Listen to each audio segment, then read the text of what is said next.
Ate Irma, ikaw nga. Diyos ko, bakit nagkaganyan ka na? Sino ka?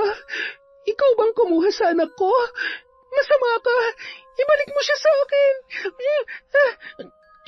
Kung sino ka mang hayop ka, sinisiguro kong hindi mo ako mapapatay. Erlinda, patawarin mo ko. Huwag ka mag-alala. Babalikan kita. Kailangan ko lang humingi ng tulong. Taon 2012. Capiz. 3:00 ng hapon. Samut-saring ingay ang maririnigan sa isang burulan na ipinatayo ng isang kilalang may kayang pamilya sa baryong yun. Yun na ang pangatlong burulan na itinayo nila sa nasabing lugar. Lingid sa kaalaman ng iba ang lihim sa likod ng negosyong yun. May mga pagkakataon na walang umuupa, kaya naman para tuloy ang kita sa pagsusugal ay nagrerenta ang mag-asawang Marcos at Erlinda ng mga patay mula sa kakilala nilang may-ari ng punerarya. May mga pamilya kasing kapos, walang kakayahang magpaembalsamo at magpalibing ng kanilang kamag-anak. Ginagamit ni Artemio, ang may-ari ng punerarya, ang pagkakataong yun na bilhin na lamang ang bangkay, dahilan para maipagpatuloy ang pagpapaupa ng patay sa kanyang malapit na kaibigan na si Marcos. Alam mo, dati, kapag may burol, kahit papano, nakakalibre pa tayo ng kapet tinapay. Pero ngayon, wala nang libre. Malaginto pa ang presyo. Yung mag-asawa lang talaga yumayaman dito eh. Ganun talaga. Di naman tayo nakikipaglamay sa patay eh. Nakikipaglamay sa sugal at nagbabaka sakaling swertehin. Sana swertehin din tayo katulad ni na Marcos at Erlinda para naman magpatayo rin tayo ng ganito. Kumpetensyahin natin para naman mabawas-bawasan ang yaman nila. Ay, huwag tayong umasa dyan. Tanggapin na lang natin na ito na tayo. Magkukumahog sa buhay, magsusugal hanggat may nakaburol na patay. Paano ba naman? Yung mahirap, pahirap ng pahirap. At yung mayaman, lalo pang pinagpapala at yung mayaman. Sus, kaya nga kung gusto mo talagang yumaman, mag-isip ka ng negosyong iligal. Huwag ka na maingay at baka mamaya marinig pa tayo ng mag-asawa. Paano tayo makakabawi ng talo natin kahapon? Ay, lintik, napakapangit ng baraha ko ngayon, oo. May 5 lamesa kung saan nag-uumpukan ang mga sugarol at iniaasa na ang kabuhayan sa pagsusugal habang nagmamasid lamang ang mag-asawa na noon ay kararating lamang. Ang iba namang mga taga roon ay yun na ang nagsisilbing pahingahan matapos ang kanilang maghapong pagtatrabaho. Mas malakas ang pasugalan sa mga nasabing burulan tuwing gabi. May mga katiwala silang nagbabantay roon. Meron ding mga nagpapanggap na kamag-anak na kapag nag-iikot ang mga opisyal ng barangay ay kinakailangan nilang umarte bilang totoong kamag-anak at nagdadalamhati sa patay na nakaburol. Ang isa sa mga katiwala at utusan ni Marcos ay ang kapitbahay nilang si Tata. Boss, may paparating. Si Kapitan at ang mga kagawad. Patay, may nagsumbong na naman, tsak yun. Alam niyo na kung anong dapat gawin. Ngayon pa ba tayo matatakot? O kayo dyan, galingan yung pag-arte. Abay, mahal ang binabayad ko sa inyo. Ay, ito namang si Kapitan. Mukhang napapadalas ang pagbisita sa ating burulan. Mukhang napapasarap sa inaabot nating pera. Ay. Hayaan mo na. Kakarampot lang naman ang nakukuha niya. Ang importante, tuloy-tuloy ang negosyo natin. Ako nang bahala kay Kap at siya na rin ang bahala sa mga kasamahan niya. Ayan, kasama na naman ang kagawad na, ay, alam mo naman kung sino. Akala niya naman ay may mapapala siya. Inggitera. Nagrereklamo daw kasi ang ingay dito sa gabi. Bahala ka na magpaliwanag at baka masabunutan kong babaeng kulot na yan. Hoy, ikaw bilisan mo. Umarte ka na. Asawa ko! Bakit mo ko iniwan? Hindi ko kaya.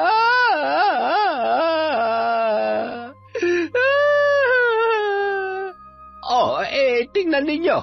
Hindi ka na naawa, Kagawad Beng. Pambihira ka naman talaga, oo. Ay nako, sigurado akong umaarte lamang yan. Mahigit 2 linggo na yata yan dito ay hindi pa nalilibing. Mukhang palabas lang nila ang mga lintik na burulan para malaya makapagsugal. Kapitan naman, hindi tayo pwede magpauto sa mga yan. Ay, kumalma ka lamang. Mahirap mambintang. Alam mo namang malaki ang ambag na mag-asawang yan dito sa baryo natin. Ikaw talaga, oo. Siya, dito na lamang kayo. Ako nang bahalang kumausap sa kanila.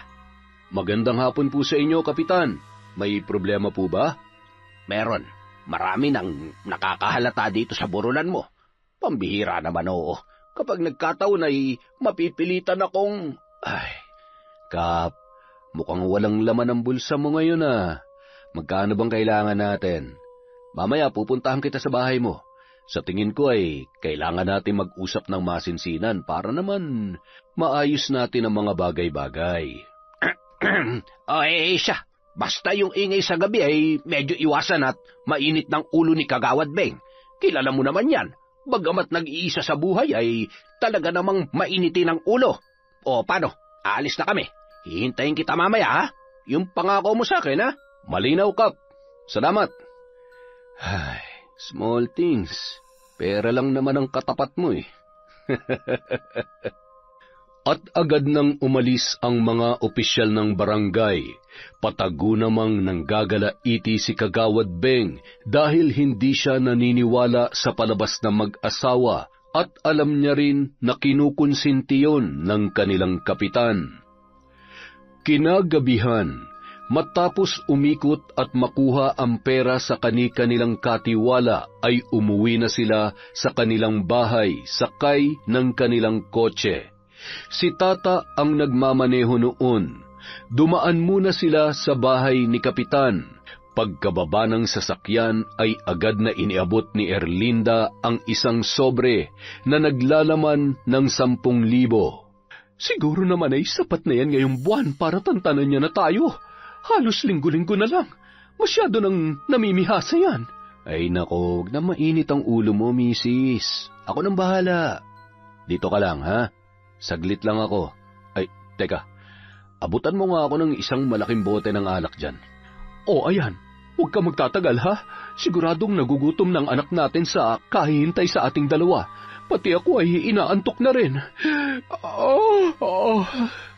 Nasa may tarangkahan pa lamang ay natanawan na ni Kapitan si Marcos na noon ay may hawak na alak at sobre. Napangisi na yun at nakaramdam ng tuwa, lalo na't alam niya kung ano ang nakapaloob sa sobreng yun. Oh, Marcos, ano yan? Abat, masyado naman yata malaki yan. Mukhang mapapalaban yata ako sa inuman at gagapang papuntang higaan na. Kumusta? Ano ngatin? Para sa'yo lang to, Kapitan, pampatulog. Sa susunod na tayo mag-inuman at nagmamadali na si Mrs. Ginabi na rin kasi kami. Siya nga pala, Kap. Salamat kanina, ha. Eto, tanggapin mo sana to. Basta ikaw na ang bahala sa kanila, ha. Kapag malaki ang kinita, mas malaki rin ang iaabot ko sa iyo sa susunod. Ayos. Aba, mukhang malaki-laki to, ha. Sige, ako nang bahala. Basta mag-iingat kayo, ha. Mahirap na kung makarating pang issue yan sa mga kapulisan o di kaya ay sa mga karating na baryo. Masisira ang pangalan ko at hindi pwede yun. Kapag ako napatalsik sa pwesto, malamang sa malamang, apektado rin yan negosyo mo. Huwag kayong mag-alala, Kap. Magdodoble ingat kami. Oh, paano? Hanggang sa uulitin, ha? At naghihintay si Mrs. sa kotse. Alam mo naman yun. Siya, sige. Mag-iingat kayo. Kumusta mo na lamang ako sa kanya? Ayos. Makapal na ulit ang pitaka ko. Abat, ang lulutong pa. Kulay asul. Kapag sinuswerte ka nga naman, oo. Hinatid pa ng Kapitan si Marcos hanggang sa tarangkahan at isinara niya yon habang nakatanaw sa lalaki na noon ay papunta kung saan nakaparada ang kanilang sasakyan. Agad na ring umalis ang sinasakyan na mag-asawa at bumiyahe ng 5 minuto pauwi sa kanilang bahay. Pagdating doon ay palinga-linga si Tata na animoy mayroong hinahanap. Ta, anong sinisilip-silip mo? May kailangan ka ba? Kung wala ay makakauwi ka na. Nang pumasok sila sa kanilang bahay, nagulat sila nang wala pa doon ang kanilang anak. Pambihira naman yung anak mo. Napapadalas ng pag-uwi nang wala sa oras Baka mamaya ay may iba ng kinalolokohan yan. Pagsabihan mo at hindi na ako natuto Huwag ka mong sayangin ang buhay niya sa pagbabarkada. Pag may nangyaring masama sa kanya, hindi siya tutulungan ng mga yon. Hamot pagsasabihan ko, huwag ka na magalit. Malay mo, namili lang ng mga gamit. Hindi ba't binigyan mo siya ng pang-shopping kagabi? Siya, mabuti naman kung nagsha-shopping nga lang. Huwag lang mapapariwara at ang masaklap, matulad sa iba dyan na nabubuntis na maaga. Ay naku, malabong mangyari yan. Wala namang naikukwento ang anak mo. Nag-aaral naman siya ng maayos. Mataas ang marka at sigurado ko na wala pa siyang boyfriend. Maya-maya lamang, nagsitahulan na at sumalubong ang mga alagang aso ni Irma sa kanya. Si Irma ang nag-iisang anak nina Erlinda at Marcos. Oh, kita mo, nandyan na siya. Sabi ko naman sa iyo nag-shopping lang ang unika iha natin. Tingnan mo naman, napakaraming bitbit. Diyos kong bata, ito mukhang inubos lahat ng binigay mong pera kagabi Hayaan mo siya, basta ayusin niya lang ang pag-aaral niya. Lahat naman ng pinagpapaguran natin ay para sa kanya. Mommy, Daddy! Sorry po, ginabi ako. Namili po kasi ako ng mga bagong damit at sapatos. Patingin nga kami ng mami mo kung ano-ano ang mga yan. Huwag na po, Daddy. Ano po kasi, sandali lang po. Ihingi na po kasi ako. Ipapakita ko na lang po sa inyo kapag sinukat ko na mamaya. Ay, napakaswerte talaga ng anak natin. Nung panahon natin ay lahat ng mabibili natin ay kailangan muna nating paghirapan ng husto. Kaya nga. At yun ang ayaw kong pagdaanan niya. Basta susunod siya sa patakaran ko. Hanggat nag-aaral pa, wag muna magbo-boyfriend. At kung sakali man, dapat tiyakin niyang yung mabibigyan siya ng maayos na buhay. Ay, siguro naman hindi siya papatol sa kung sino-sino lang. Sayang naman ang ganda at talino niya kung... Mami, Daddy, kain na po tayo. Nagugutom na po ako at... inaantok na rin ako. Maaga po ang pasok ko bukas At agad naman naghapunan ang mag-anak.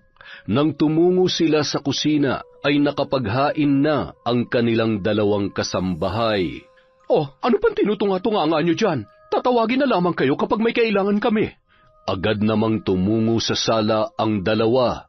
Hindi kasi sila pinapasabay sa kainan, kaya maghihintay sila na matapos ang kanilang mga amo. At iba rin ang kanilang pagkain kumpara sa nilalantakan ng buong pamilya. Ay, kung alam ko lamang na ganyang kamata-pobre at kakuripot ang mga yan, hindi na sana ako tumuli dito. Isang buwan pa lamang ako ay nagsisiluwagan ang mga short at damit ko at malamang sa malamang, kakatiis ko ng gutom, luluwag na rin ang mga tornilyo ko. Walang duda kung bakit walang tumatagal dito Masahuran lang tayo, lumayas na tayo dito. Mas masarap pa ang pinapakain nila sa aso kaysa sa pagkain natin. Ay, mabuti pa nga kung natataon na si Ma'am Irma lang ang nandito Hindi yan madamot. Kaya lang ay walang say sa kasamaan ng ugali ng mami at daddy niya. Ay, sa bagay, sa uri pa lang ng kabuhayan nila ay halata naman kung anong klaseng mga... Ay, pagod at nagugutom na ako. Matapos maghapunan ay agad na nilang pinakain ang mga kasambahay. Tumungo naman sa kanilang kwarto ang mag-asawa. Tulad ng kanilang nakagawian, nagbibilang sila ng pera na kinita nila sa araw na yon. Ang laki ng kita natin ngayon. Siya nga pala, ang sabi ng tao natin sa purok sa isay, medyo nangangamoy na yung patay doon, kaya maigi pa ipalibing na at bumili na lang tayo ng bago kay paring Artemio. Habang nagbibilang ang mag-asawa, pumasok naman sa kanilang kwarto si Irma. Good night, Mom. Good night, Dad. Ano po pala? Oh, ayan. 5,000 yan, anak. Galingan mo sa pag-aaral at wag na wag kong malalaman na may boyfriend ka, ha? Kung may manliligaw sa'yo, papuntahin mo dito. Kailangan ipakilala mo agad sa amin ang makilatis ko. Naintindihan mo? Daddy naman. Sige po, thank you sa baon ko, Daddy. Good night po. Matulog na rin po kayo, ang wrinkles nyo. Nagmamadali yung pumasok sa kanyang kwarto at inilagay sa isang papel na bag ang panlalaking damit at sapatos. Sabay isinuot niya muna yon sa ilalim ng kanyang kama. Naghintay siya na sumapit ang 12:00 ng gabi upang masiguro na tulog na ang mga kasamahan niya sa bahay bago siya makalabas at makipagkita sa kanyang kasintahan. Samantala, napabalikwas siya nang mahinang tumunog ang kanyang alarm clock 5 minuto bago sumapit ang 12:00. Dahan-dahan niyang isinara ang kanyang pinto at nilakyon, sabay isinilid sa bulsa ng kanyang pantulog ang susi ng kanyang kwarto. Sa kusina siya dumaan para siguradong hindi mahahalata ng kanyang mga alagang aso dahil natitiyak niyang magtatahulan yun. Sa likod ng kanilang bahay ay may isang kubo kung saan naghihintay na ang kanyang kasintahan. Walang iba kundi si Tata.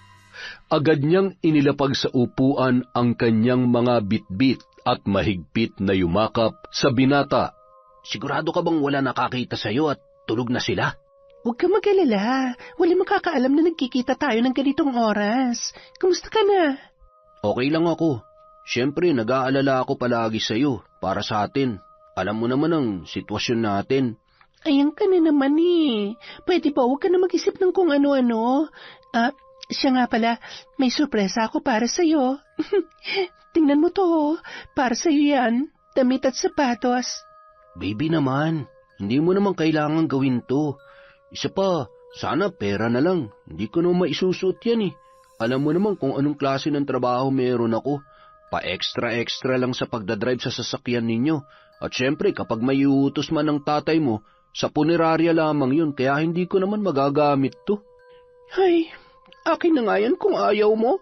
Sana pala hindi na lang ako nagpagabi para bilhin ang mga to. Ay, baby, wag ka na magtampo. Ang sa akin lang naman, sayang ang pera. At saka, ang totoo, nahihiya na ako sa'yo. Ang dami ko na kasing utang sa'yo eh.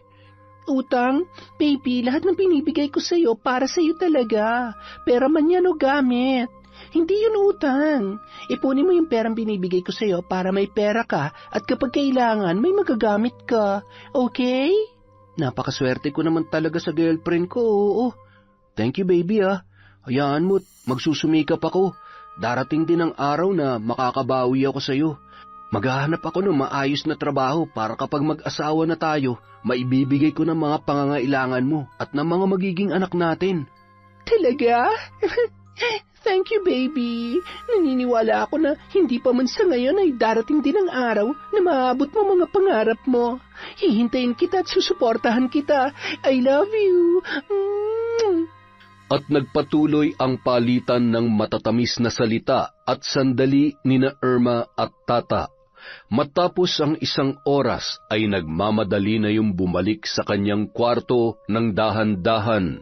Bumalik sa pagkakahiga at agad na ring nakatulog.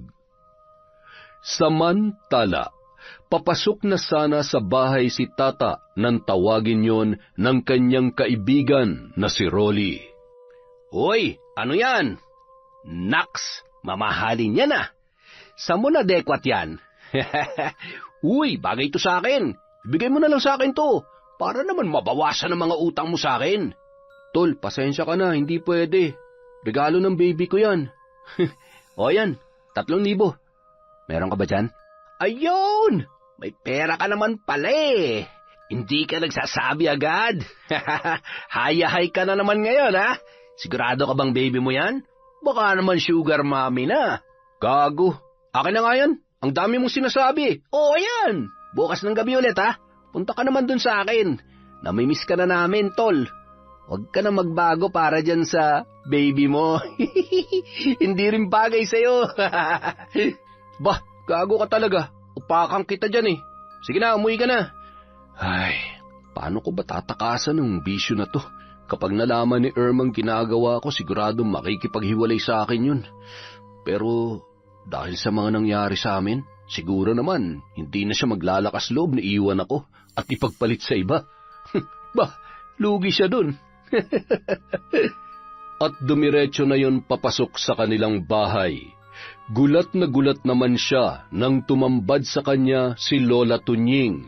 Hawak ang kanyang itim na maliit na bag na naglalaman ng mga gamit niya sa paghit-hit ng ipinagbabawal na gamot. Saan ka galing? Nakikita mo ba kung anong oras na, ha? Napasarap lang ang kwentuhan namin ng mga kaibigan ko at saka, bakit ba pinakikilaman yung gamit ko, Lola? Akin na nga yan.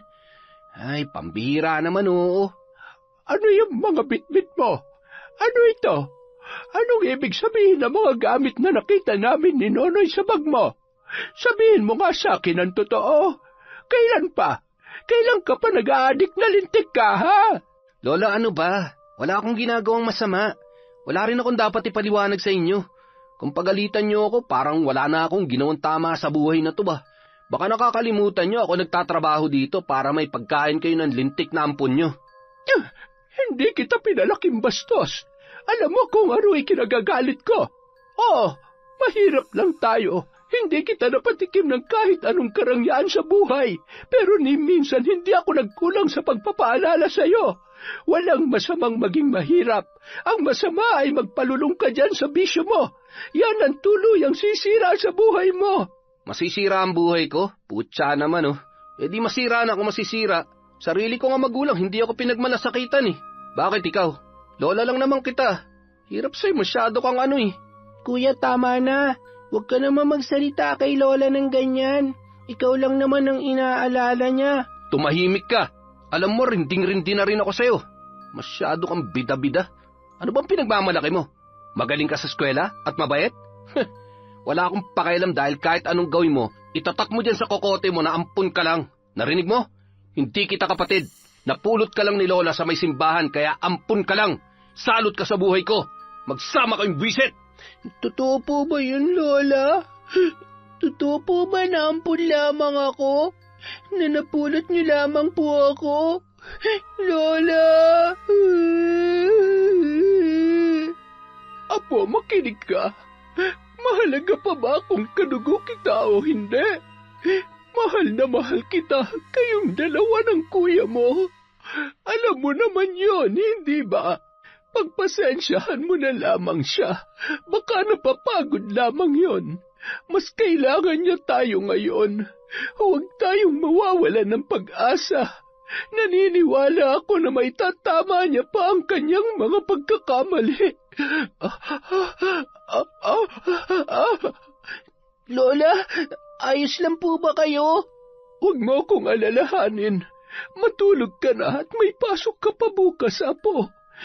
Pasensya na po kayo, Lola. Nabigla lang din po ako sa mga nalaman ko. Huwag po kayo mag-alala.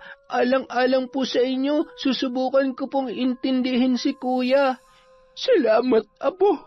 Maraming salamat at nagpapasalamat ako dahil napakabuti ng puso mo. Mahal na mahal ka ni Lola, Apo, ha?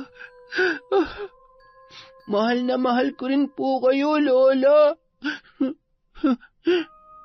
Dumiretso na ang matanda sa kanyang silid. Samantala, nagmamadali namang tumungo si Nonoy sa kusina. Pumasok yon sa kwarto ng kanyang lola, dala ang isang basong tubig.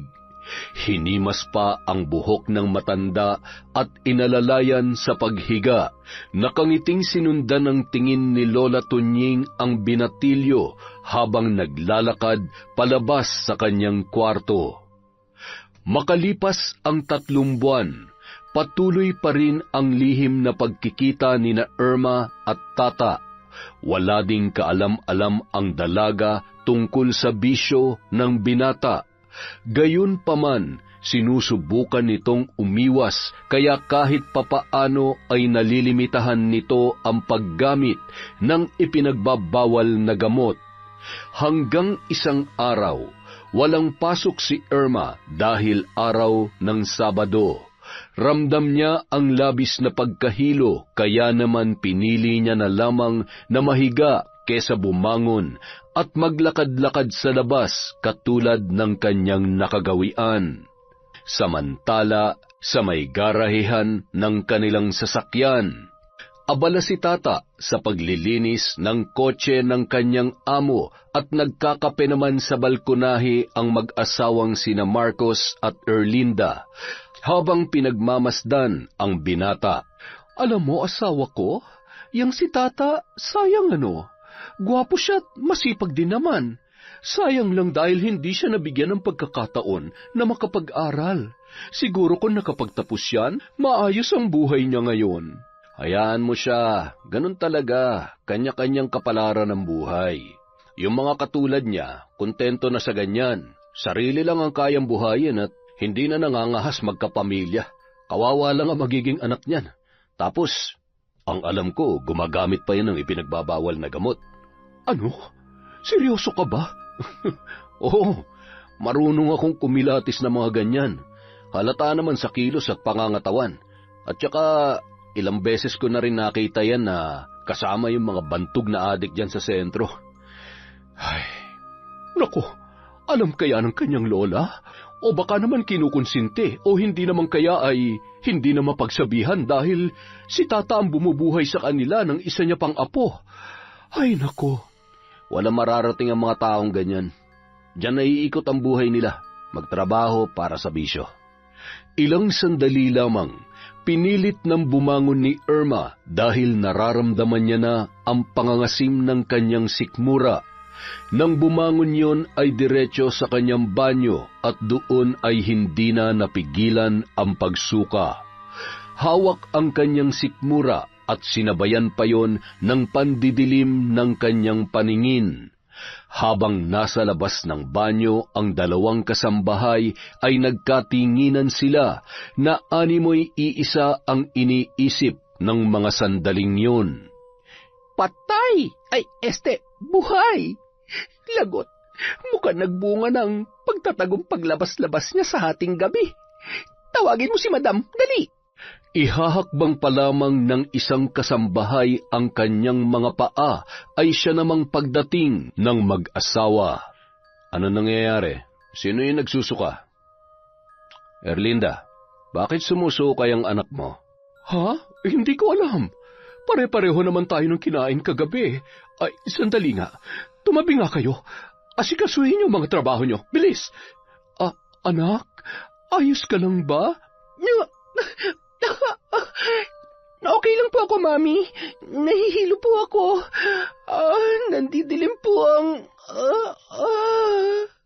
Marcos, bilisan mo ang anak natin. Buhatin mo siya. Ay, Diyos ko. Irma, ano ba nangyayari sa batang ito? Matapos pahigain at haplasan ng kung ano-anong maanghang na pamahid sa tiyan si Irma, ay nanumbalik ang kapulahan ng labi ng dalaga. Tulog na tulog pa yon ng mga oras na yon. Nakahawak sa baba at palakad-lakad si Marcos habang pinagmamasdan ang hubog ng katawan ng kanyang anak. Samantala, patuloy naman sa paghihilot si Erlinda sa kamay ng kanyang anak na dalaga.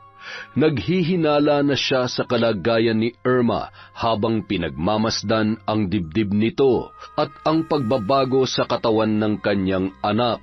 Habang mayat-maya namang tinitingnan niya ang kanyang asawang si Marcos na hindi pa rin mapakali. Sa ekspresyon ng mukha ng kanyang asawa ay nababatid na ni Erlinda ang mangyayari kung sakali mang magkatotoo ang kanyang kutob. Makalipas ang ilang oras, nagising na ang kanilang anak. Mommy? Daddy? Ano po nangyari? Buti naman at gising ka na. Irma, kilala mo ako. Ayaw na ayaw ko sa lahat ay yung nagsisinungaling. Alam mo, lahat-lahat binibigay namin sa'yo. Sobra-sobra pa sa gusto at pangangailangan mo.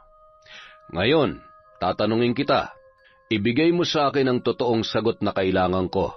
Marcos, baka naman pwedeng wag mo na ngayon. Dahil Dahil ano?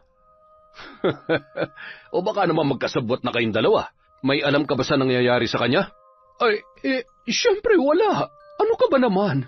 Ano bang tinutukoy mo? Wag mo naman tinatakot ang anak natin. Mommy, Daddy, sorry. Ang totoo, buntis po ako.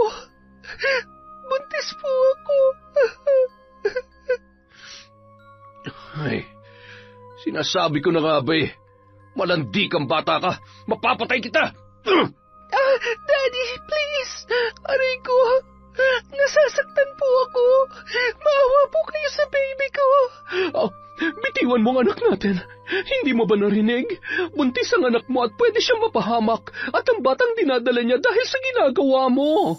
Tumahimik ka! Karapatan kong disiplinahin ang anak natin.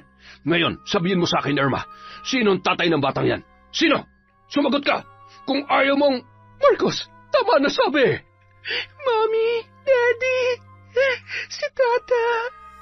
Siya po ang daddy ng batang dinadala ko. May relasyon po kami at mahal po namin ang isa't isa.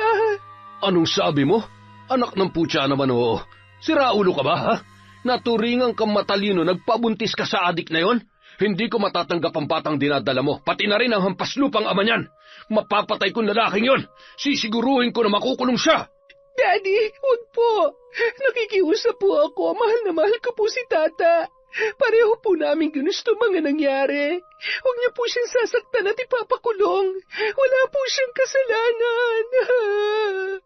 At talagang pinagtatanggol mo pa yon? Anong pinakain sa'yo ng lalaking yon? Ano? Hindi mo ako pwedeng diktahan sa kung anong gusto kong gawin sa hayop na yon. Sisiguruhin ko na pagbabayaran niya to. Kapag sinaktan niyo siya, kalilimutan ko na... Ano? Kalilimutan mo na kami ang magulang mo? O sige, bumangon ka dyan. Bangon! Marcos, dahan-dahan naman. Nasasaktan ang anak natin. Wala kang kahit anong dadalhin mula sa bahay na ito. Lumayas ka! Lumayas ka at umuwi ka na sa bahay ng lalaking pinagmamalaki mo para maranasan mo ang magdildil ng asin at matulog na kumakalaman sikmura. Walang awang kinaladkad ni Marcos ang kanyang anak papunta sa bahay ni Tata na hindi naman gaanong nalalayo sa kanilang tahanan. Walang pakialam si Marcos sa mga taong nakakakita habang hinahablot nito ang kanyang sariling anak. Agad namang lumabas ng bahay si Tata nang marinig ang sigaw ni Marcos habang nagpupumalahaw naman sa kakaiyak sina Irma at Erlinda. Ano pong nangyayari? Hayop kang adik ka? Ano nangyayari? Pinagkatiwalaan kita tapos aahasin mo ang anak ko? Ngayon panindigan mo ang batang dinadala niya at siguruhin mo na mabibigay mo ang buhay na nararapat para sa kanya. Pero ni katiting na tulong mula sa akin, wala kayong mahihita. Dahil wala ka ng trabaho, sinisisante na kita. Anong nangyayari dito? Bakit mo sinasaktan ang apo ko? Bakit nandito kayo? Yang adik mong apon, tanungin mo kung anong ginawa niya sa anak ko. Tandaan mo to, Tata. Hindi pa tayo tapos. Halika na, Erlinda. Umuwi na tayo. Irma, anak, huwag ka mag-alala. Kakausapin ko ang... Erlinda! Nariyan na! Diyos ko! Marcos! Hindi ka ba naaawa sa anak natin? Talaga bang hahayaan mo na lang ang anak mo sa mga hampas lupang yon? Marcos! Ano ba? Wala nang nagawa pa si Erlinda para pigilan ang kanyang asawa na noon ay nagngingit-ngit na nanginginig pa rin dahil sa galit.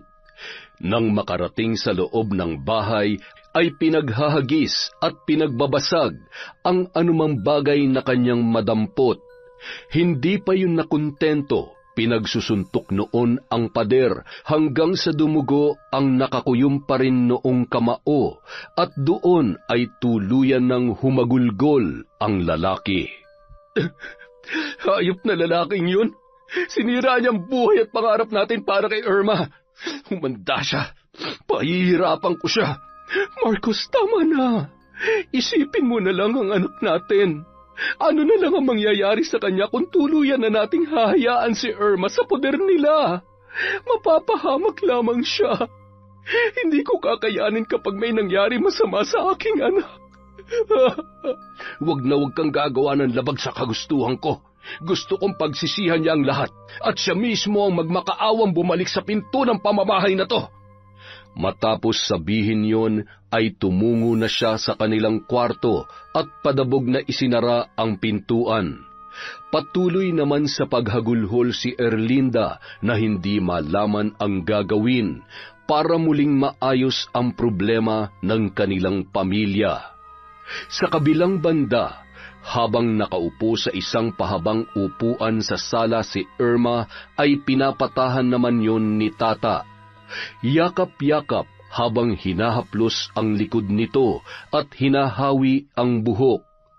Agad namang kumuha ng tubig si Lola Tunying at iniabot yon sa dalaga. Uminom ka muna ng tubig, Iha.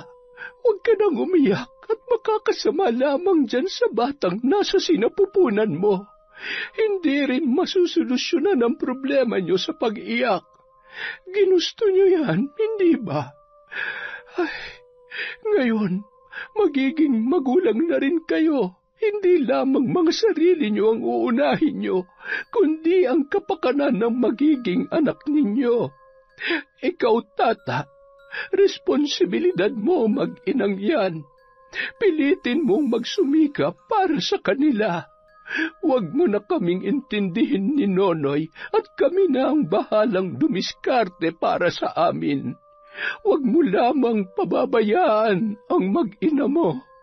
Ngayong nandito siya sa pamamahay natin ay kargo natin kung ano ang mangyari sa kanya. Huwag kayong mag-alala. Sa abot ng aking makakaya ay tutulungan ko kayo. Hindi na lamang nakaimik pa ang dalawa at nanatiling nakayuko ang mga yun habang patuloy sa pangangaral si Lola Tunying. Pagkatapos noon ay nilinis na ng matanda ang magulong kwarto ni Tata. Hinanapan niya na rin ng damit ang dalaga.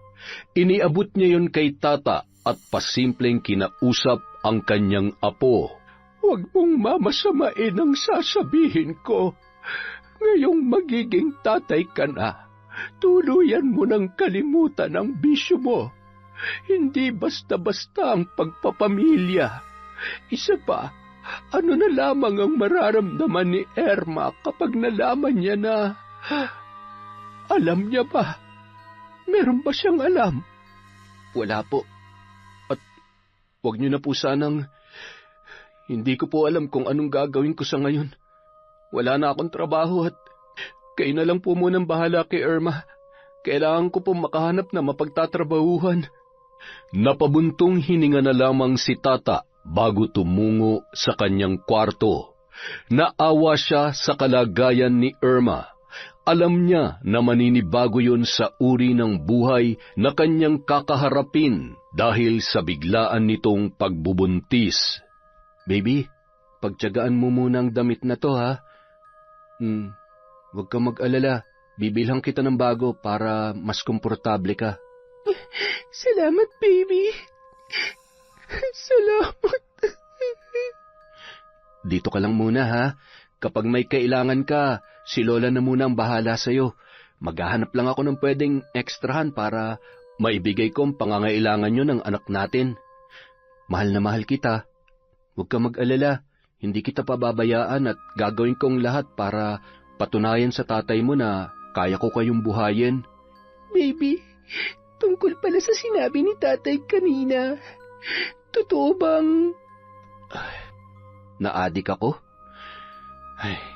Aaminin ko, oo, paminsan-minsan. Pero nakikisama lamang ako sa mga barkada. Alam kong hindi ka matutuwa sa nalaman mo pero wala kang dapat ipag-alala. Kaya kong itama ang lahat para sa'yo. Mahal na mahal kita. Bago umalis si Tata, ay lumapit yon sa kanyang lola na noon ay abala sa kusina para maghanda ng pagkain. Niyakap niya ng mahigpit ang matanda. Oh, apo, bakit? Wala po. Natatakot lang po ako. Huwag kang matakot. Kaya mo yan. Gawin mong inspirasyon ang iyong mag-ina. Sige na, lumakad ka na't ako na ang bahala sa kanya. Salamat po, Lola. Salamat dahil sa kabila ng mga pagkakamali ko ay nandyan pa rin po kayo. Alam kong may mga pagkakataon na may mga nagagawa akong hindi maganda at hindi ko minsan mapigilan ang bibig ko na pasensya na po talaga. Pati na rin sa'yo, Noy. Wala po yun, kuya. Kahit anong mangyari, magkapatid po tayo. Hindi man tayo magkadugo, pero sa puso at isip ko, kuya kita. Huwag ka mag-alala, kuya. Makakaya natin ang anumang pagsubok, basta magtutulungan lang tayo. Isang mahigpit na yakap lamang ang naitugon ni Tata kay Nonoy, dahilan para mapaluha naman si Lola Tunying sa kanyang nasaksihan. Ay, salamat sa Diyos. Lumapit nga kayo dito, mga apo ko. Mahal na mahal kayo ni Lola.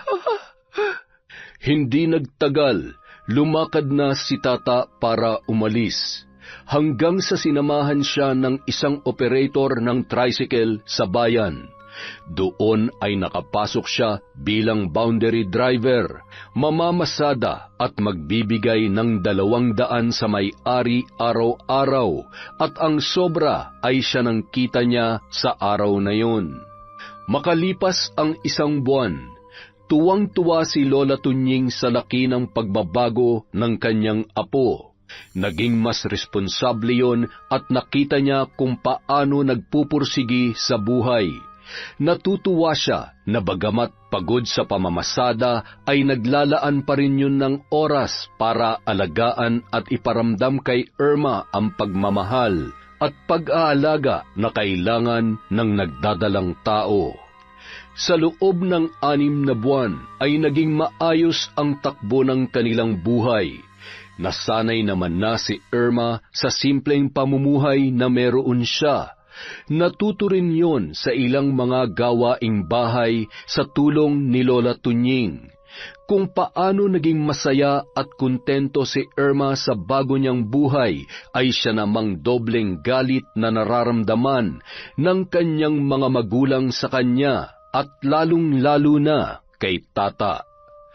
Isang gabi, matapos maihatid ang huling pasahero, ay nagpasya ng gumarahe si Tata. Sa daan papauwi ay bigla na lamang siyang pinara at pinagtulong-tulungan ng 5 kalalakihan. Hindi ka na makakauwi ng buhay sa inyo. Maawa kayo sa akin. Tama na. Ba't pumapalag ka pa, ha? Walang awang pinaghahampas pa yun ng tubo sa iba't ibang parte ng kanyang katawan bago nagsitakbuhan ang mga kalalakihan.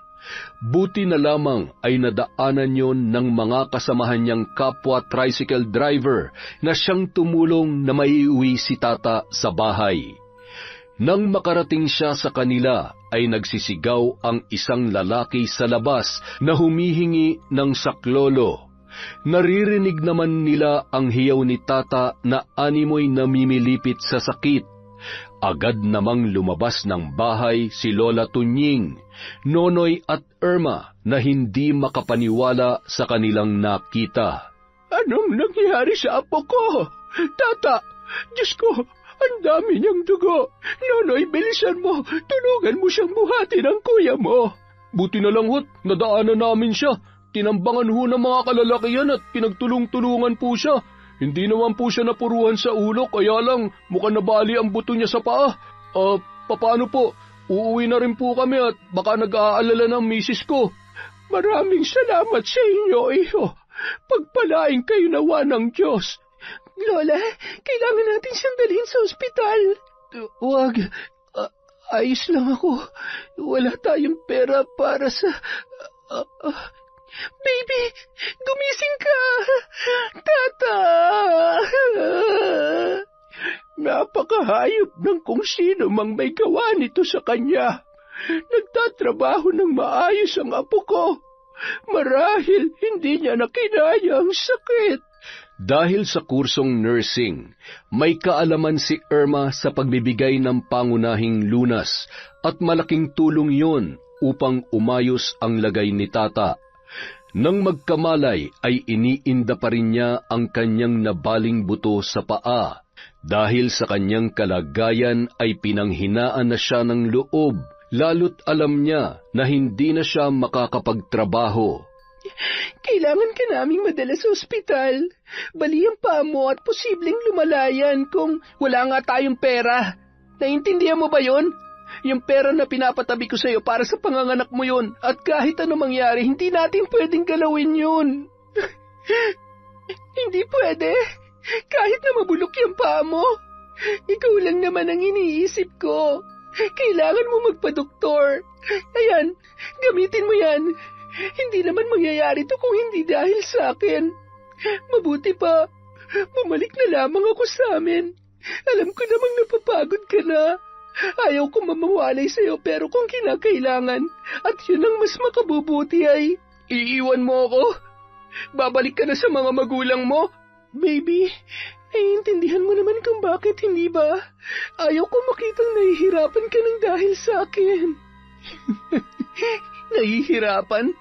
Tapos anong sasabihin sa akin ng mga magulang mo? Na inutil ako at hindi ko kayang buhayin ka? Ganun ba?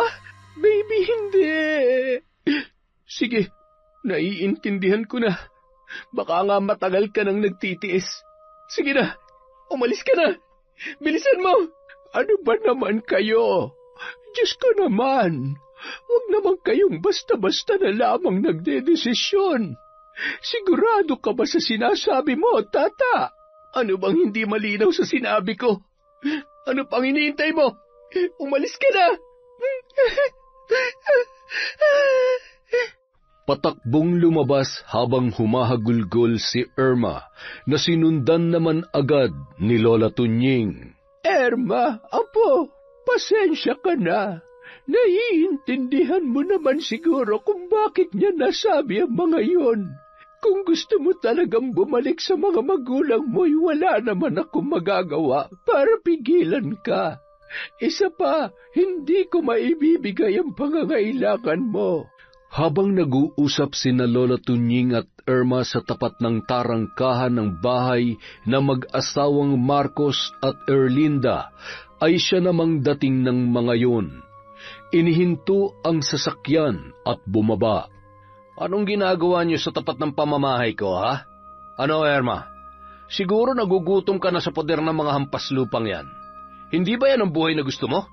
Sa halip na sumagot ay lumuhod sa harapan ng kanyang ama at ina si Irma na humahagulgol. Nagmakaawa yun na tanggapin na siyang muli. Kung ako lamang ang masusunod, hindi ko hahayaan na magkahiwalay sila ni Tata.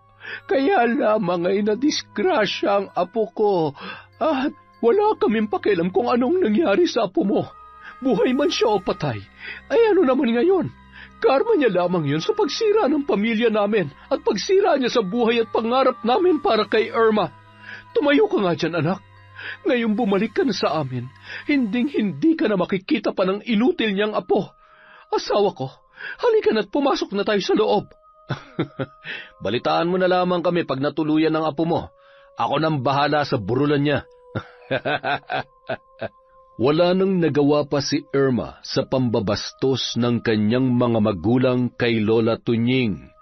Naluluhan na lamang na tiningnan noon ang matanda bago lumakad papasok ng tarangkahan ng kanilang bahay. Nagngingit-ngit si Lola Tunying sa sama ng loob habang pinapahid ang hindi mapigilang pag-agos ng butil-butil niyang luha. Napakasama ng ugali ninyo. May araw din kayo. Darating ang araw na kakainin ninyo lahat ng pang-aalipusta nyo sa mga katulad naming mahihirap. Nang gabi ring yun, napilitan pa ring dalhin sa ospital si Tata dahil sa mas lumalala pa ang pananakit ng kanyang bali sa paa na sinabayan pa ng pagsusuka. Nang makonsulta ng mga doktor ay doon lamang nila nalaman na may tama rin yun sa ulo. Makalipas ang 2 gabi ay iniuwi rin yun sa kanilang bahay. Nakamulat ang mga mata ngunit hindi na nakapagsasalita pa. May semento rin yon sa paa. Pumirma si Lola Tunying ng waiver dahil wala naman silang sapat na perang pambayad. Nais kasing tubuhan ang apo niyang si Tata at operahan para matanggal ang namumuong dugo nito sa utak. Patawarin mo ako, Apo. Hindi ko alam kung ano ang gagawin ko. Pero susubukan kong lahat para mapahaba pa ang buhay mo at makita mo pa ang anak ninyo ni Erma. Ipinapangako ko yan. Samantala, Ang kapal ng mukha niyong maningil, mga palpak naman kayo. Ang sabi ko, tuluyan niyo na yung hayop na yon. Kaya't hanggat hindi niyo nagagawa ang gusto ko, wag na wag kayo magpapakita sa akin kung ayaw niyo pasabugin ko yung mga ulo niyo. Mga inutil! Pasensya na, boss. Huwag kayo mag-alala. Bukas na bukas din ay tapos na ang problema mo sa lalaking yon. napapakamot ulo na tumalikod ang isang lalaki na lider ng grupo na inutusan ni Marcos na patayin si Tata. 3:00 ng madaling araw, pawis na pawis si Lola Tunying na hinipan ang isang kandila, sabay itiniklop ang isang lumang aklat na matagal niya nang pinakatatago-tago. Mula nung dumating sa buhay niya si Nonoy ay nangako siya na hindi niya na yun gagamitin. Aklat ng karunungan na nagtataglay ng orasyon na magdudulot ng kagalingan o kamatayan. Tinupi niya ang damit ni Tata, sabay isinara ang kanyang kwarto. Habang naglalakad ay narinig niya ang ungol noon sa kwarto, kaya nagmamadali siyang tumungo roon. Isang lalaki na nakasuot ng itim na jacket at nakabonet ang kanyang nadatnan. May hawak na balisong na tumutulo pa ang dugo noong mga sandaling yon.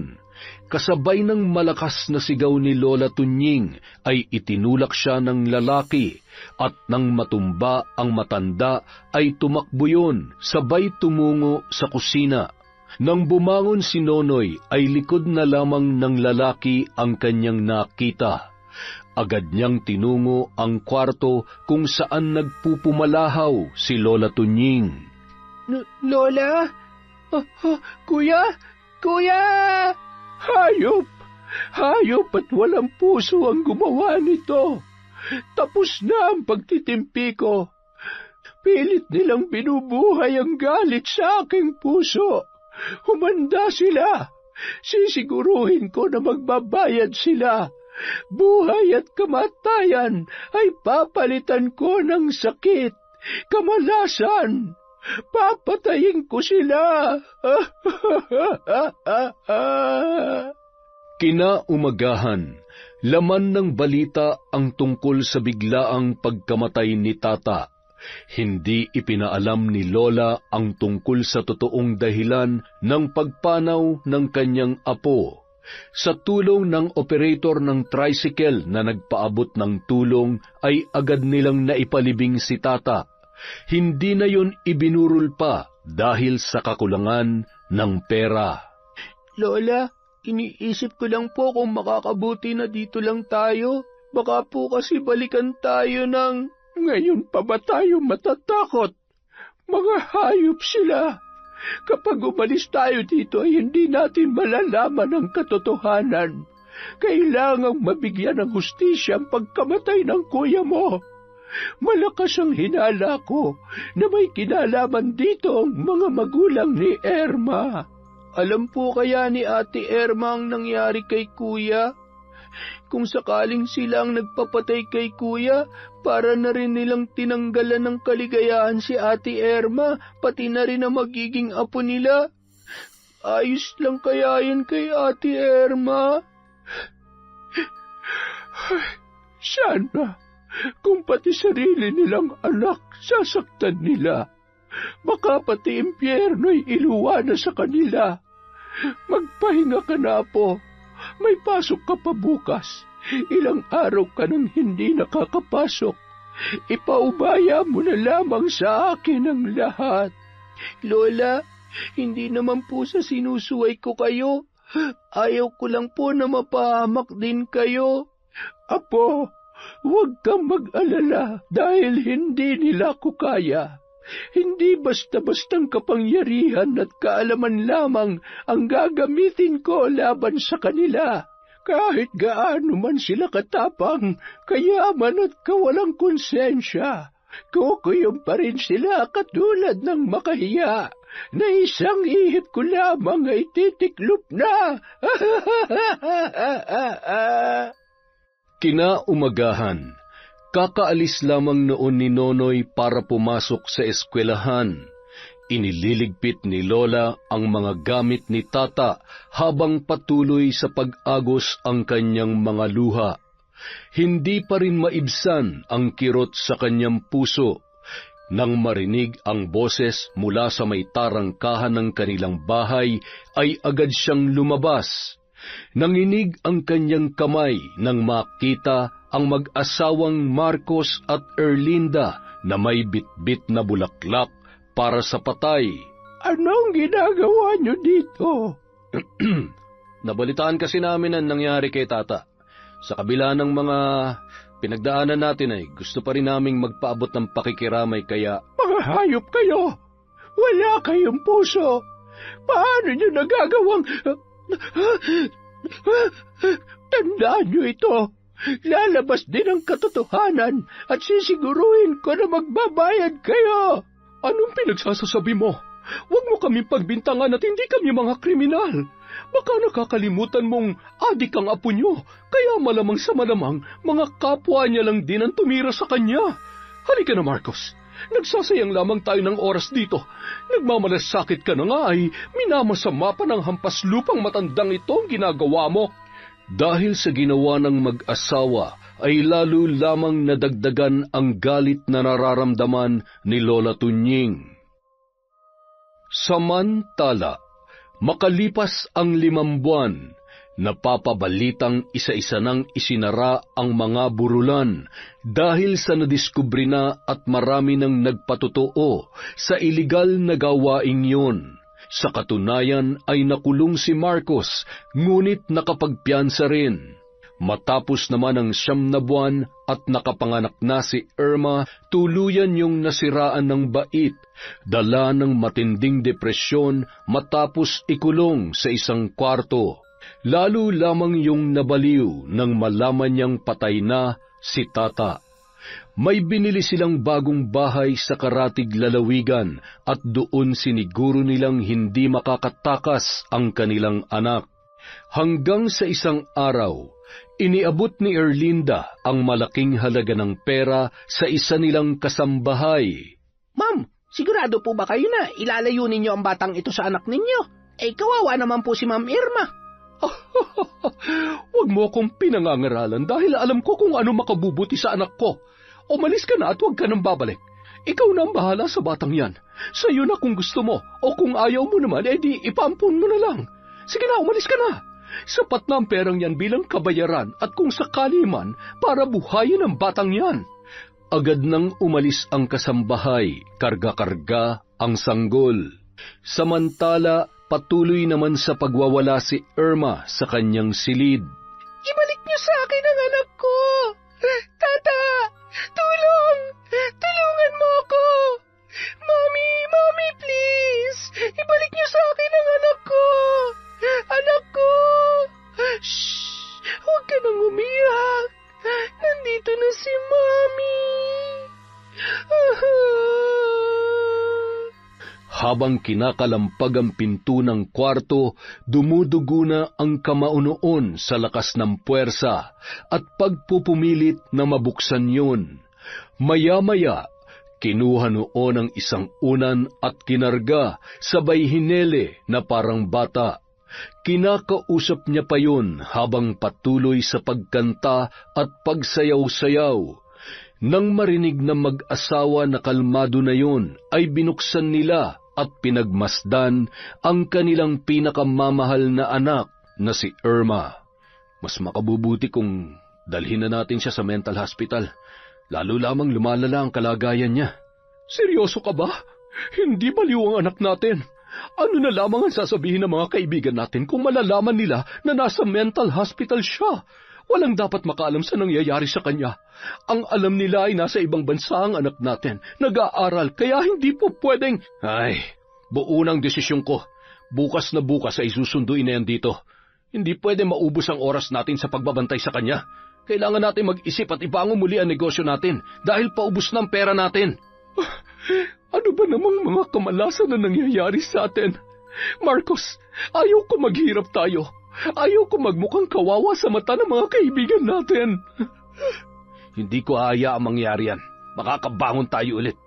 Kasalanan to ng lintik na tata na yun eh. Siya nagsimula ng kamalasan sa pamilya natin, kaya wala akong pinagsisisihan sa pagpatay ko sa kanya. Samantala, sakay ng isang tricycle ay pumara sa tapat ng bahay nila Lola Tunying ang kasambahay. Dala-dala ang sanggol na noon ay iyak ng iyak. Magsisindi pa lamang noon ang matanda ng kandila para sa kanyang isasagawang ritual. Nang marinig niya ang tawag ng babae at iyak ng sanggol. Nang lumabas yun ay agad niyang binuksan ang tarangkahan. Sino ka? Anong ginagawa mo dito? Bakit may dala kang bata? Lola, kasambahay po ako ng pamilya ni Ma'am Erma, yung nanay ng batang ito. Hindi ko po kasi alam kung anong gagawin ko sa bata. Kanina pa po ito iyak ng iyak. Binigyan po ako ng malaking halaga ni Ma'am Erlinda para ilayo ang batang ito. Si Ma'am Erma po ay malala na ang kondisyon. Wala na po sa sariling katinuan. Ay, kayo na lamang po ang bahala sa batang ito. Ang aking apo. Mga hayop talaga sila at walang puso. Para ipamigay na lamang ang apo ko na parang aso. Dugot laman din nila ito. Sana'y maging malaya si Erma sa kahayupan nila. Salamat sa kabutihang loob mo at pagmamalasakit. Maraming salamat. Tanggapin niyo po ito. Hindi ko po matatanggap ang pera na yan dahil hindi ko naman po pinaghirapan. Gamitin niyo po yan para makapagsimulang muli. Umalis na po kayo dito kung kinakailangan dahil baka ipapatay din po kayo katulad ng ginawa nila sa apo niyong si Tata. Matapos isiwalat ang katotohanan, agad nang umalis ang babae na sumakay din sa parehong tricycle na nirentahan niya papunta roon. Madaling araw, dala ang mga importanteng gamit ay umalis si Nonoy at si Lola Tunying. Kasama ang noon ay mahimbing na natutulog na sanggol. Kinaumagahan, bandang 6:00 nang makarating sila sa bahay ni Lolo Lito, ang nag-iisang kapatid ni Lola Tunying. Tunying, abay ikaw nga. Ano't may dala kang bata? Pambihira. Anak mo ba yan? Tigilan mo nga ako. Puro kakalokohan. Nag-ampun ka na naman. Kargahin mo nga muna at patuloyin mo kami. Nonoy, buhatin mo ang mga gamit at ipasok mo sa loob ng bahay. Ang dami niya na. Ano ba nangyari? Magbabakasyon ba kayo o dito na kami titira? Kami ng mga apo ko. Ano? Hindi mo man lang ba ako tatanungin kung papayag ako? Hindi kita binibigyan ng karapatan na tumanggi. Huwag ka mag-alala. May pera ako at hindi kami magiging pabigat sa'yo. Isa pa, sa pagkakatanda ko ay minana pa natin ang bahay na ito sa mga magulang natin.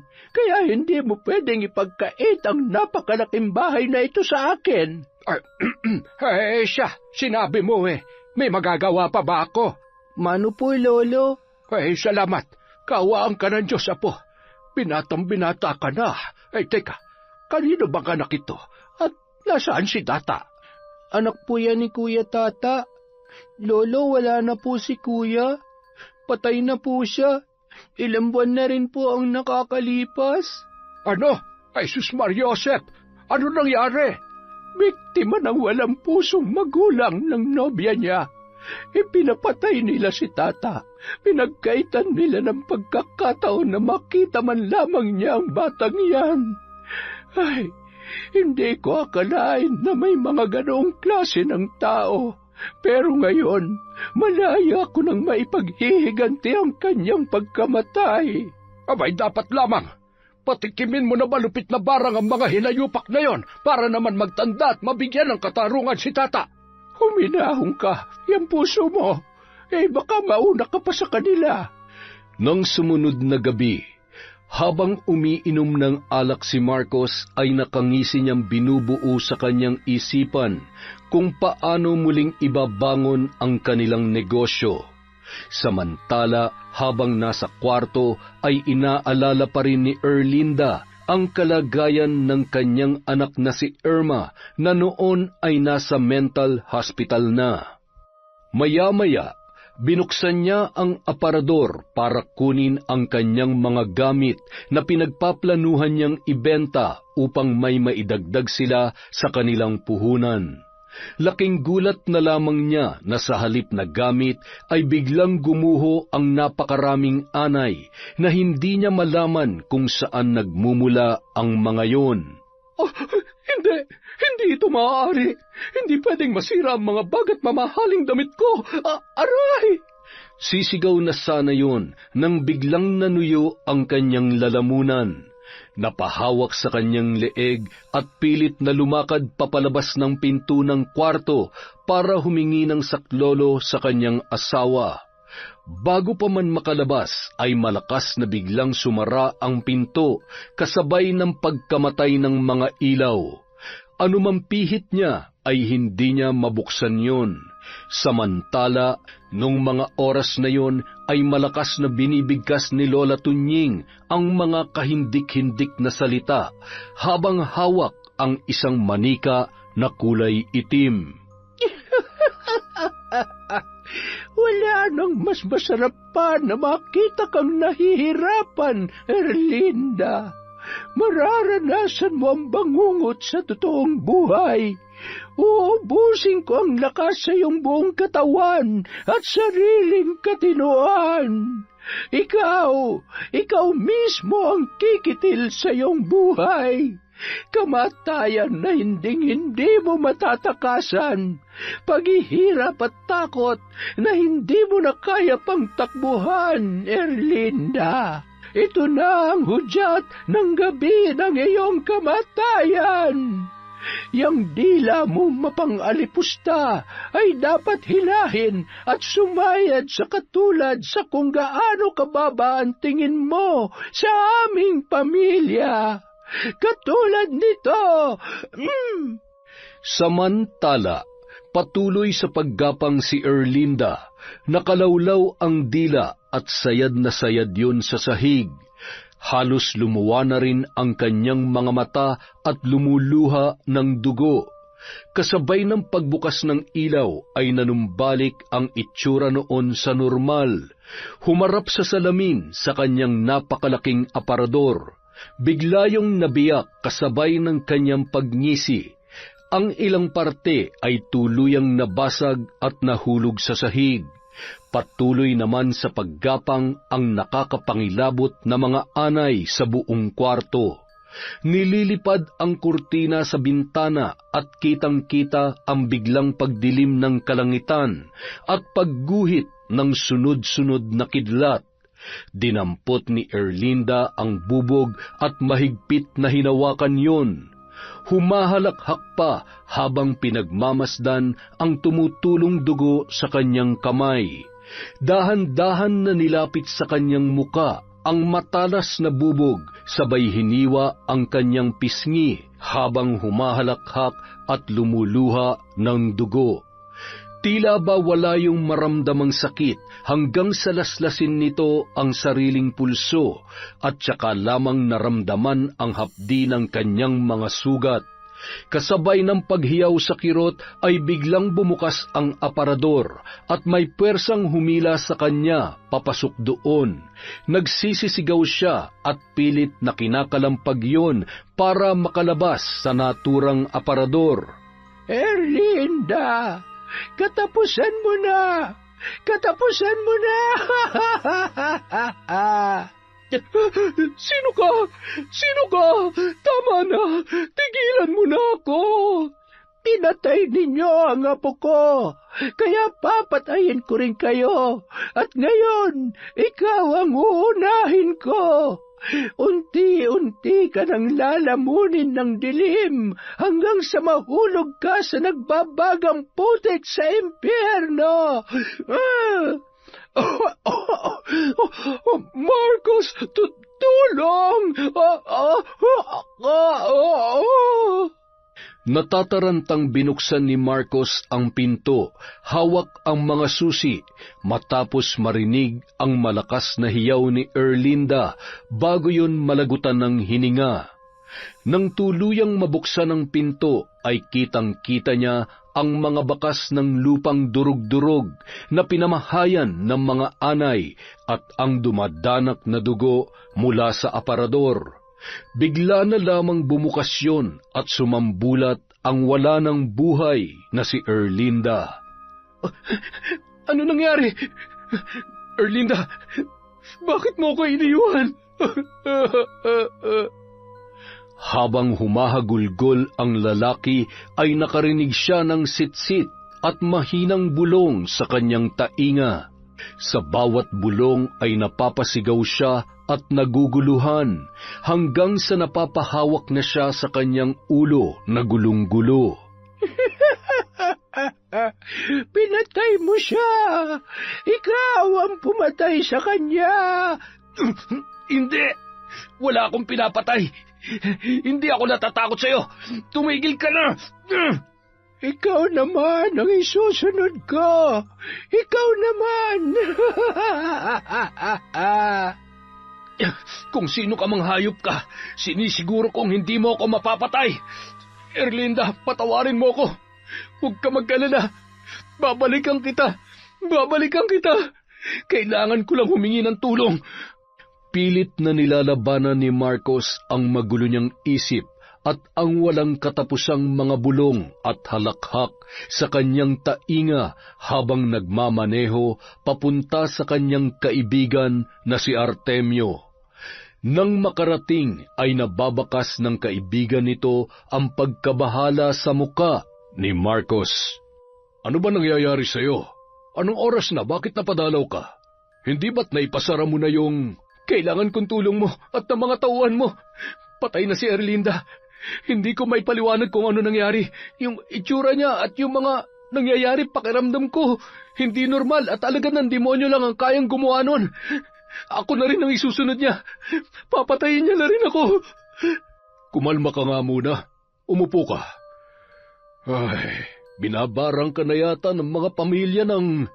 Hindi kaya mambabarang yung lola nung manugang na hilaw mo? Ang bihira naman kasi hindi ka naman nag-iingat eh. Mahirap kalabanin ng mga taong may karunungan sa ganyan. Hindi ka tatantanan nun hanggat hindi ka napapatay. Ay, sinasabi ko sa iyo. Sa tulong ni Artemio, ipinakuha niya sa mga tauhan niya sa punerarya ang bangkay ni Erlinda. Anong gagawin ko? Kung sakaling binabarang nga ako, gagaling pa ba ako, ha? Ay, hindi ko masasagot ang tanong na yan. Noon pa man sinabi ko na sa iyo na walang masamang yumaman, basta walang nasasagasaan. Hindi ka kasi masabihan eh. Pati ako nagkakasala na rin sa ginagawa mo. Aanin mo naman kasi ang sandamakmak na pera kung marami ka namang buhay na maagrabyado. Mabuti pa magpahinga ka muna at tingnan mo nga yung sarili mo. Doon ka sa isang kwarto. Wala bang multo dyan? Mga patayan nandito, hindi multo. At sa sama ng ugali mo, baka multo pa matakot sa iyo eh. Ay nako, hindi ko talaga maintindihan kung paano kita naging kaibigan. At agad namang humiga si Marcos sa isang papag, napabuntong hininga bago tuluyang ipinikit ang kanyang mga mata. Ilang sandali lamang ay muli niya na namang naramdaman ang kahindik-hindik na pagtawag sa kanyang pangalan. Ramdam niya ang pangingilabot ng kanyang buong katawan at ng mga oras na yon ay hindi niya magawang igalaw ang kahit anong parte ng kanyang katawan. Maya-maya, naramdaman niya ang malalamig na mga kamay na nakahawak sa kanya. Dahan-dahan niyang iminulat ang kanyang mga mata. Nakita niya ang mga pamilyar na muka ng bangkay at ang isa roon ay si Tata. Binuhat siya ng mga yon at dinala sa isang silid kung saan iniembalsamo ang mga patay. Nagtatawanan ang mga yon habang inihahanda ang mga gamit. Itinali siya ng mga yon at pagkatapos naramdaman niya ang paghiwa sa kanyang tiyan hanggang sa nawalan siya ng malay. Nang magising si Marcos ay nasa loob na siya ng kabaong. Bakit ako nandito? Tulong! Palabasin niyo ako dito! Hindi pa ako patay! Ayaw kong mamatay! Sa kabilang dako naman, habang patuloy na isinasagawa ni Lola Tunying ang ritual, ay mababakas sa mukha noon ang pinaghalong galit at kasiyahan. Galit dahil sa lahat ng kasamaan ni Marcos at ng kanyang asawa. Tuwa dahil unti-unti niya nang nakakamit ang hustisya na nararapat para sa kanyang apo. Hindi sapat ang kamatayan mo at hirap at walang hanggang pasakit na ipinararanas ko sa iyo kung matatakasan mo ang batas ng mga tao. Gusto kong himasin mo ang bawat rehas sa kulungan. Araw-araw, hanggat may hininga ka pa, ay bilanggo ka rin ng takot at ng iyong konsensya. Ngayon din, sumuko ka na kung gusto mong mabuhay pa. Dahil sa malakas na halakhak ni Lola Tunying ay napabalikwas si Marcos sa papag na kanyang hinihigaan at doon ay napagtanto niya na panaginip lamang yun. Ngunit nababatid niya na hindi basta-bastang panaginip. Agad namang nilapitan ni Artemio ang kaibigan na noon ay humahagulgol at nakikita niya kung paano pinagsisisihan noon ang kanyang mga kasalanan. Mabuti pa, subukan mo nang itama ang mga pagkakamali mo. Hanggat hindi ka napapagbayad sa iyong kasalanan, sigurado na hindi siya titigil. Sumuko ka na sa mga pulis at umamin ka na sa ginawa mo kay Tata. Baka yun lang ang gusto ng mambabarang. Magpapakulong ako? Yun ba ang gusto mong mangyari? Kung sa huling pagkakataon ay makikinig ka sa akin, baka sakaling mailigtas mo ang sarili mo. Kung magmamatigas ka, wala naman ako magagawa. Pero bilang kaibigan mo noon pa man, paulit-ulit ko nang sinasabi sa iyo na hindi malabong darating ang araw na ito. Ang tigas kasi ng ulo mo eh. Ay nako, ewan ko ba. Paminsan-minsan, sana bago ka magdesisyon, gagamitin mo rin yung puso mo. Tingnan mo, sa kagustuhan mong yumaman, ano na? Wala na. Nalugi ka na at kung may natitira man, madadala mo ba sa hukay ang ari-arian mo? Hayaan mo muna akong makita kahit sa huling pagkakataon ng asawa ko. Pagkatapos susuko na ako. Aaminin ko na lahat ng mga kasalanan ko. Pipilitin kong itama ang lahat para kay Irma. Kailangan niya pa ako. Salamat naman kung ganon. Huwag ka mag-alala. Ano man ang mangyari, gaano ko man kinasusuklaman yung mga kalokohan mo, hindi pa rin magbabago ang pagkakaibigan natin. Ipagdarasal ko na sana hindi pa huli ang lahat para maitama mo mga pagkakamali mo. Matapos ihabilin sa kaibigan ang bangkay ng kanyang asawa, ay sumuko na sa presinto si Marcos. Doon ay isiniwalat niya lahat ng kanyang mga kasalanan. Wala mang pormal na kaso ang mga naging biktima niya dahil sa kakulangan sa pera ay ikinulong pa rin yun dahil sa mga krimen na kanyang kinasangkutan. Samantala, sa unang gabi niya sa kulungan ay pinagpiestahan si Marcos ng mga kapwa niya preso.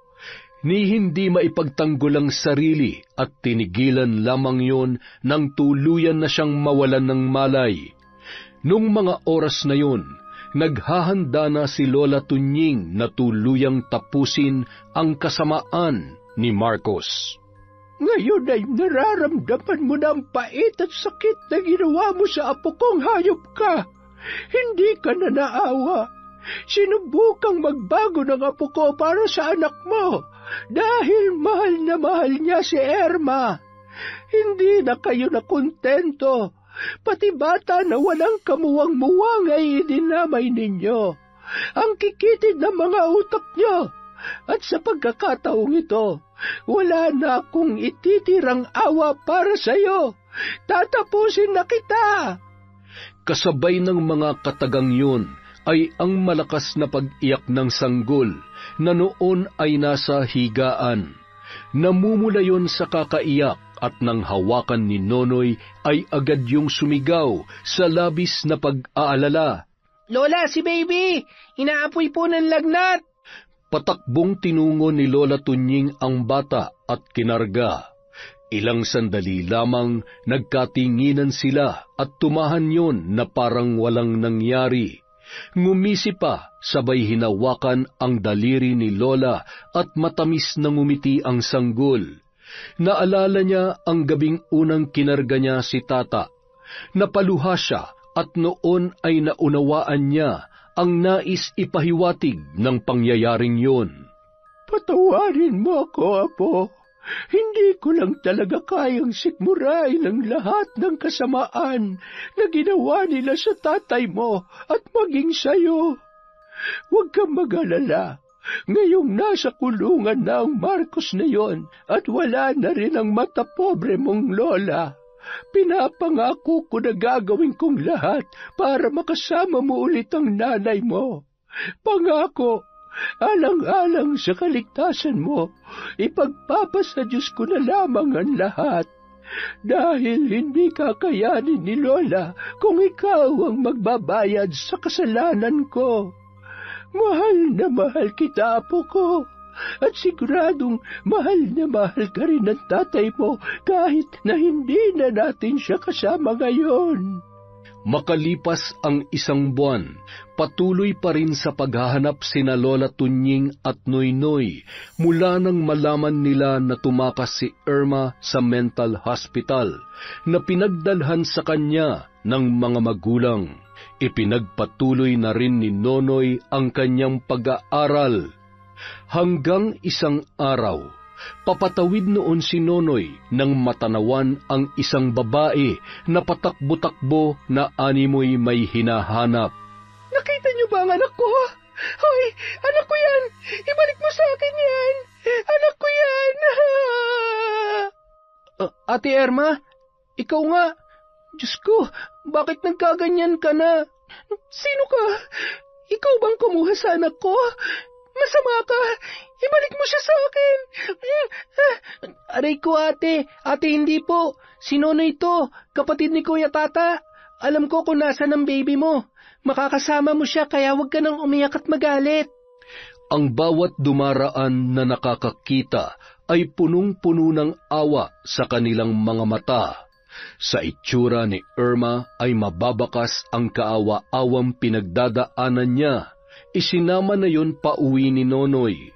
Napahagulhol na lamang si Lola Tunying nang makita ang ganoong kalagayan ng dalaga.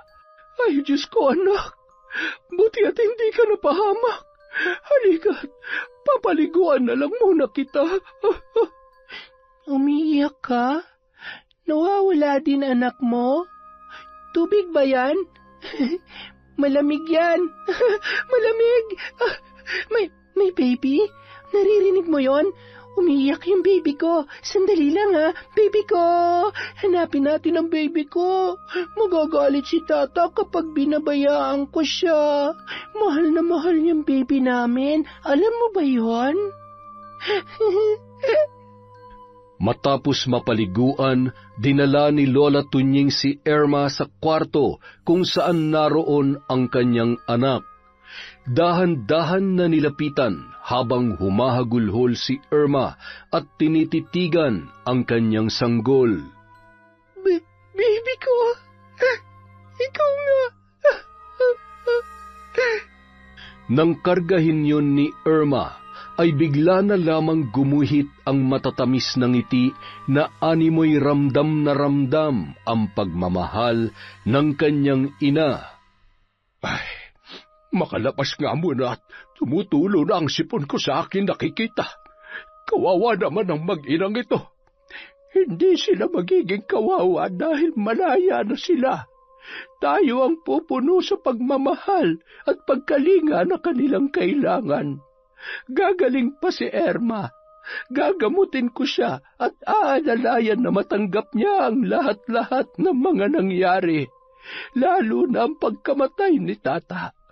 Alam ko na mahihirapan siyang mapatawad ang kanyang ama, pero sa tamang panahon, kapag malakas na siya, kailangan niyang subukang patawarin yon upang mapalaya ang sarili niya sa nakaraan. Makalipas ang 3 buwan, tuluyan nang bumalik sa normal si Irma sa tulong ni Lola Tunying. Unti-unti ay nauunawaan niya ang nangyari, ngunit nakabaon na sa puso't isipan niya ang lahat ng kanyang mga pinagdaanan. Ilang beses kong sinubukan tumakas at magmakaawa kay Mami at kay Daddy, pero hindi nila ako pinapakinggan. Sabi nila may sakit ako at kailangan munang magpagamot, pero hindi ko alam na ipamimigay nila ang anak namin ni Tata. Hindi ko lang po alam kung paano ko mapapatawad ang sarili ko. Kung hindi dahil sa akin, hindi sana namatay si Tata. At hindi ko mapapatawad ang mga magulang ko. Maaaring hindi ka pa handa, Iha, pero magiging mas magaan ang lahat kung matututo tayo magpatawad. Hindi naman dahil nagpatawad tayo ay nakalimot na tayo sa lahat ng sakit at lamat na iniwan nila, dahil hindi naman talaga madali yun.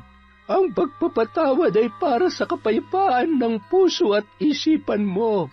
Tamang magpatawad, pero hindi na natin kailangan pang maging bahagi sila ng ating buhay. Makalipas ang 5 taon, nang makapag-isip-isip ay napagpasyahan ni Irma na dalawin ang kanyang ama, kasama ang kanyang anak. Irma, anak ko, sino ang batang yan? Nag-asawa ka na ulit? Magaling ka na? Masyado naman ho kayo nag-aalala at maraming tanong. Para naman hong mahal niyo talaga ako. Hindi niyo po ba naaalala kung bakit ako nabaliw? Kung bakit nalayo sa akin ang anak ko?